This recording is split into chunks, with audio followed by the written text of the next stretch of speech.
Now we're going to be looking at immunity.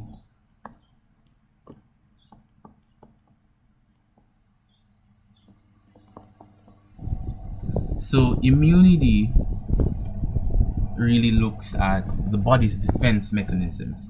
How does the body really defend against all of these different invaders, right?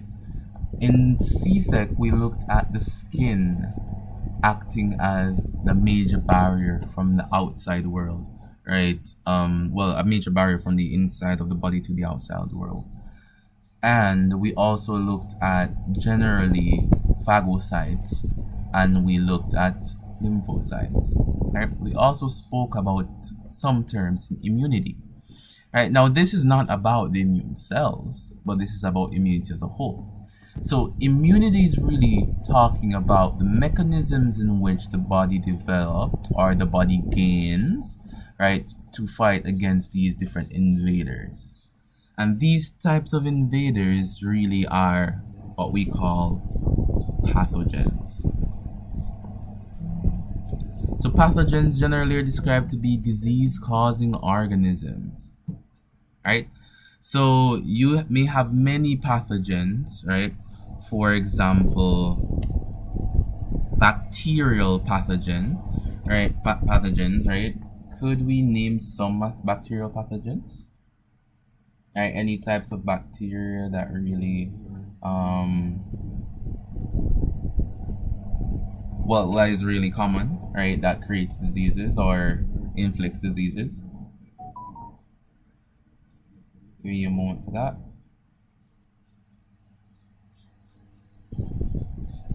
Right? So some bacterial pathogens may, let's look at this.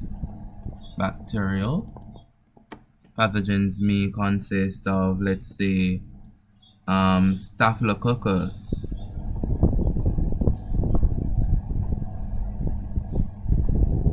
Staphylococcus aureus, right?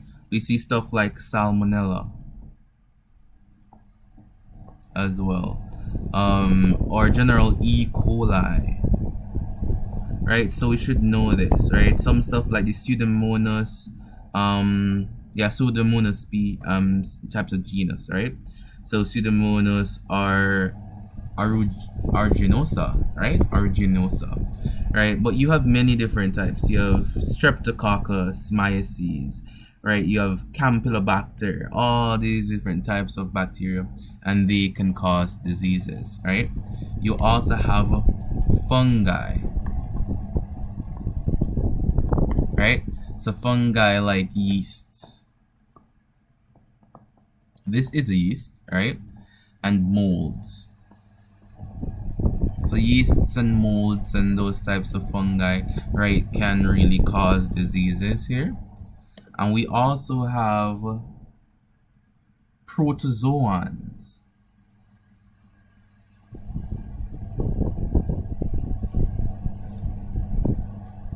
Right? So this is a protozoan. So they're famous eukaryotes as well, right? So you have different protozoans that can cause diseases. For example, Plasmodium. So we know that Plasmodium causes malaria, right? You also have things like Trichomonas, right? Oh, it skipped out. I'll go like Trichomonas. Right? So it would be Trichomonas vaginalis. So this can cause urinary tract invasions, right? Infections. So stuff like that. So you have many of these other types of protozoans as well, just naming just a few. Right? You also have your viruses. So this is a regular virus, and this is a retrovirus. Right? Now we know that stuff like HIV can be caused by a retrovirus, but we have other types of viral infections. Right? So some other viral infections, let's say we have the Hendra viruses, so Nipah and Hendra viruses, right? You have many other ones as well. Influenza virus, right? So influenza, rabies, right? So you have a lot of other things that are caused by different viruses as well, right? So these are different types of pathogens. And generally, pathogens are really gonna be transported by vectors. And we know that vectors are organisms that transport pathogens. So some notable ones are humans. Humans are huge vectors, right? Mosquitoes as well, right? So you have many other vectors. These are usually the organisms that transport pathogens, right? Now, all of these organisms that I mentioned, a human experiences it over their lifetime. So over your lifetime, you may have experienced some of these stuff. You may have experienced bacterial infections, funguses, or well, fungi, viral infections, anything like that. Now, immunity really speaks about the defense that you build over your lifespan, right? That is why we say that immunity is acquired, right? We say it's acquired because you have to really encounter them, right, to produce the antibodies, right, to actually fight these diseases, right, to produce the sufficient antibodies, right? So you can either get these infections to fight the diseases, right, in some way or another, or you can get the immunoglobulins that it requires to fight these diseases, right? So this is where we're going to look at different types of acquired immunity. So let's look at the first one, active immunity. So immunity you develop after being exposed to an infection or from a vaccine, right? So this immunity involves your body actually fighting. So you produce, let me fix that. So you produce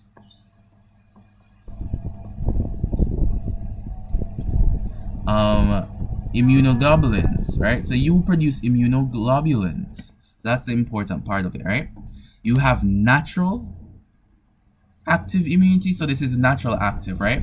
Where you get infections, let's say chicken pox or something like that. So once you get chicken pox, you can't really get it again, right? You have stuff like the Zika virus and chikungunya and these different types of viruses, right? Well, these are different types of diseases. These are diseases. Remember that pathogens causes diseases, right? For example, malaria isn't a virus. Malaria isn't a pathogen. Malaria is the disease, but the pathogen is Pseudomonas. Well, it comes from Plasmodium, I mean, right? So remember that most times we say, oh, that is a virus or whatever. That's the disease caused by a pathogen, right? So we have to remember those stuff. So when you just come in contact naturally with the environment with pathogens, you develop natural immunity. Or there's artificial immunity, right? In which, remember that active is all about you creating antibodies. So it's either you can create an antibody through you just fighting disease naturally, or vaccination. So I put here 4 different ways that a vaccine can be created. You can use subunit of vaccines, right? Subunit vaccines. Hold on. You can also use inactivated vaccines, so weaken pathogens and stuff like that.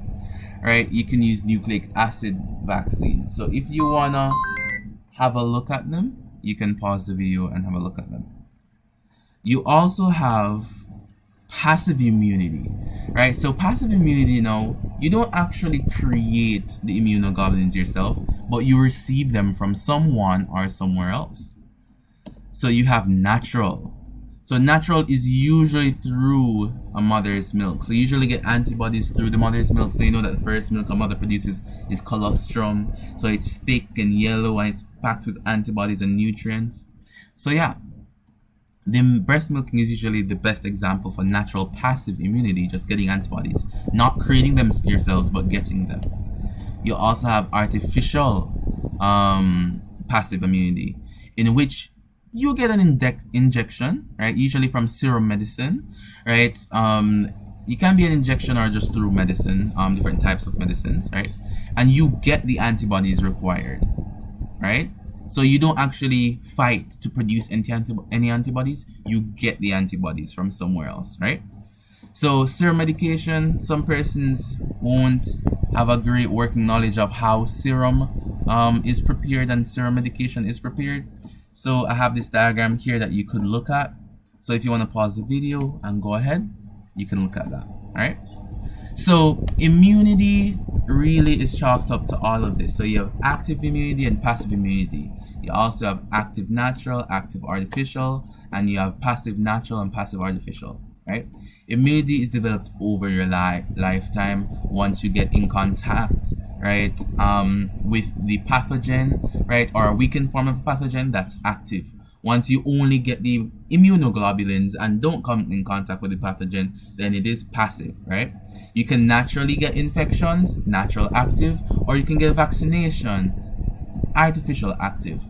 Or for passively getting immunoglobulins, you can get it through breastfeeding, right? So that's natural. Or you can get it through serum medication, which is artificial. So that is really just an introduction into immunity, really. We looked at the different pathogens, concepts of vectors, and looking at the types of immunity, right? So that should be that.